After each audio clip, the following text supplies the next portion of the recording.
היוצאים לאור, ועכשיו אנחנו כל כך שמחים לארח יוצר של ספר מקסים ומאוד מרגש. קוראים לו דני דביר. אהלן דני. ערב טוב. מה שלומך? בסדר גמור, תודה.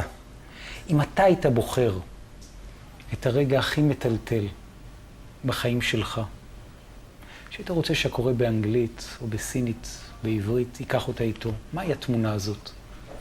אני חושב שהתמונה היא מהילדות, שעד כיתה ד' לא ידעתי לקרוא ולכתוב את השם שלי, לא בפרזה, באופן אמיתי.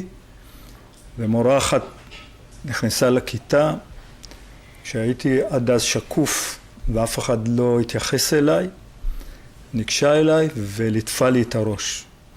הלטיפה הזאת נשארה צרובה עד היום אצלי, ועשתה את כל השינוי, ועשתה את כל התפנית.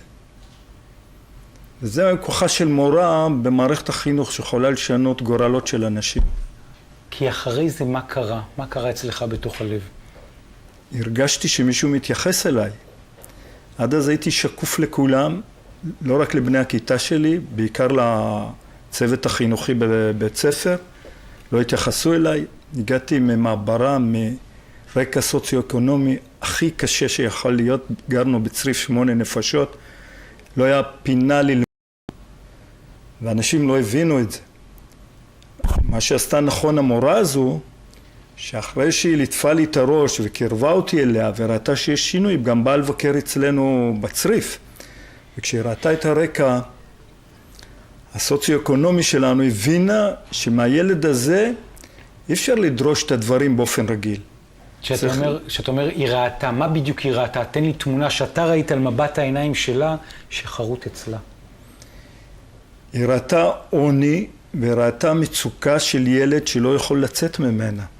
והיא אומרת, אחרי שבספר שאני כתבתי, היא כתבה בהקדמה, שכשחזרה מהצריף שלנו, וראתה את המצוקה, כל הדרך חזרה באוטובוס, היא בכתה עד הבית, כי זה השאיר בה משקעים מאוד קשים.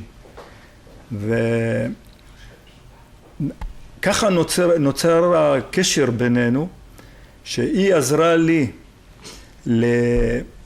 למנף את עצמי, ועשתה את כל התפנית, ועשתה את כל השינוי, את הנס החינוכי הזה.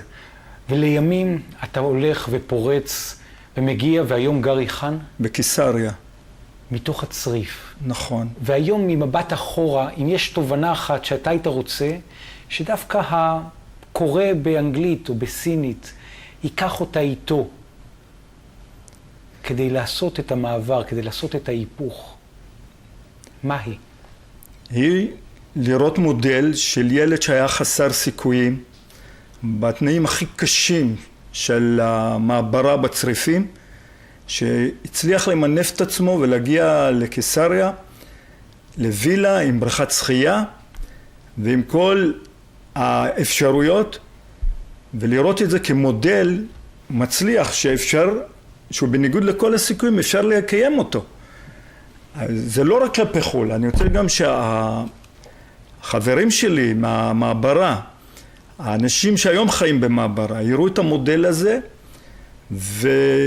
יסתכלו על זה כדבר אפשרי, שאפשר לעשות את התפנית הזאת, מבלי להגיד לא עשו לי, לא נתנו לי, המדינה לא מספיק נותנת. צריך לקחת את הגורל בידיים, וללכת איתו קדימה. דני דביר, עם התובנה הזאת של לקחת את הגורל בידיים וללכת איתו קדימה, עוד משפט אחד הפעם, אבל אנחנו בטוח הולכים להיפגש שוב ביחד, יש כל כך הרבה שאלות ותובנות מתוך הספר הכל כך מרגש הזה, צוף הדבורה. אז עוד משפט אחד שאתה היית רוצה שיעבור הלאה במפגש הזה. הייתי רוצה דווקא לדבר על העניין של העוני, שמאוד מציק לי עכשיו, ואני הלא תורם את עצמי היום. גם בהרצאות. בהרצאות. וגם במחירות של ספרים, נכון. שכל הולך הלאה וחוזר אל החברה. נכון.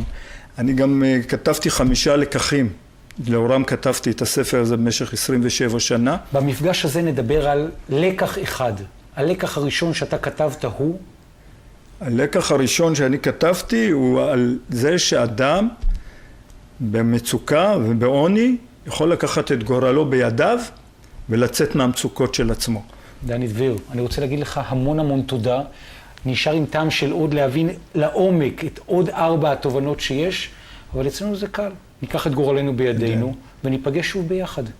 בעזרת השם. בעזרת השם ובעזרתנו. בעזרתנו, אני גם מתכוון, עוד משפט קטן, אני מתכוון להקים גם תנועה, להוציא אנשים כמוני מהעוני ולהגיע... הכי רחוק שיש. וגם תמונה קטנה מתוך המפגש שלנו, שאנחנו נפיץ בשלל הרשתות החברתיות, גם כתמונה עומדת, אבל גם כתמונה זזה ונושמת עם הסיפור שלך, שנשמח מאוד מאוד להפיץ אותו הלאה. תודה רבה. דני דביר, תודה רבה, היה לי לעונג גדול להיפגש. אנחנו נשארים פה ביחד, הפסקה קצרצרה לפרסומות אחרי אילון בן יוסף, איש של גרפולוגיה, מילים, תובנות, והכל, אדם שעשה את עצמו ועושה את עצמו ב10 אצבעות.